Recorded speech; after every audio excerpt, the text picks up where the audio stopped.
Assalamualaikum warahmatullahi wabarakatuh. Selamat pagi Pak Aksel dan rekan-rekan mahasiswa semuanya. Perkenalkan nama saya Akila Putri Salsabila, NPM 2320103126 dari rombel K2 Manajemen Keuangan 2. Hari ini saya akan mempresentasikan hasil analisis keuangan saya di PT Saprem Kalbe Manufacturing and Commerce Tbk atau Sucaco. Mari kita mulai. Next, presentasi ini mencakup 5 bagian utama. Yang pertama ada pendahuluan, yang kedua ada kajian kinerja dan fundamental, yang ketiga struktur modal, yang keempat ada kebijakan dividen, yang terakhir ada kesimpulan dan saran. Next, PT Saprem Kalbe atau SCCO didirikan pada tahun 1972 dengan menjadi salah satu produsen kabel listrik dan telekomunikasi terbesar di Indonesia. Perusahaan ini tercatat di BEI sejak tahun 1982 dan bergabung di Entek Group pada tahun 2019. Visi mereka adalah menjadi produsen kabel terbesar dengan standar global dan didukung oleh komitmen pada keandalan produk, daya saing internasional, serta profitabilitas. Berikut merupakan struktur kepemilikan SCCO, di mana didominasi oleh dua PT, yakni PT Moda Sukma dengan saham sebesar 33,56% dan PT Tutulan Sukma sebesar 29,67%. Disusul oleh Furukawa Electric dari Jepang yang memegang saham sebesar 11,81% dan Public sebesar 24,96%. Kepemilikan Dewan Direksi dari PT Sucaco sendiri yakni di bawah 1% yang membuat mereka itu lebih relatif stabil terhadap gejolak pasar. Next, selanjutnya ada kajian kinerja dan fundamental.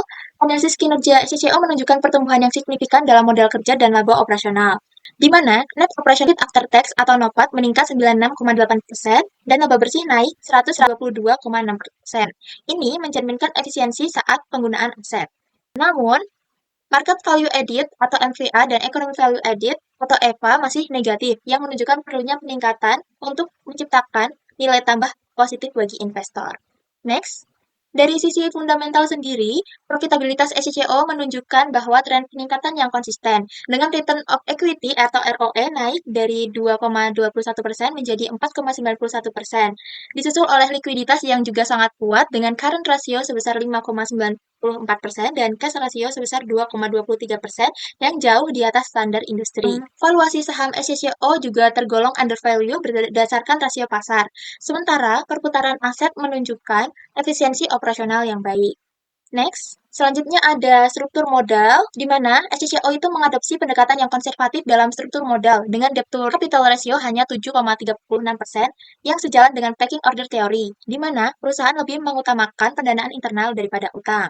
Meskipun pendekatan ini mengurangi risiko finansial, trade-off theory menunjukkan bahwa SCCO masih memiliki ruang untuk optimalisasi utang guna mendanai ekspansi atau proyek strategis di masa depan. Selanjutnya ada kebijakan dividen, di mana kebijakan dividen SCCO mengalami perubahan yang sangat signifikan. Mengapa? Karena dividen payout ratio atau DPR turun dari 38,6% pada tahun 2022 menjadi hanya sebesar 13% pada tahun 2023.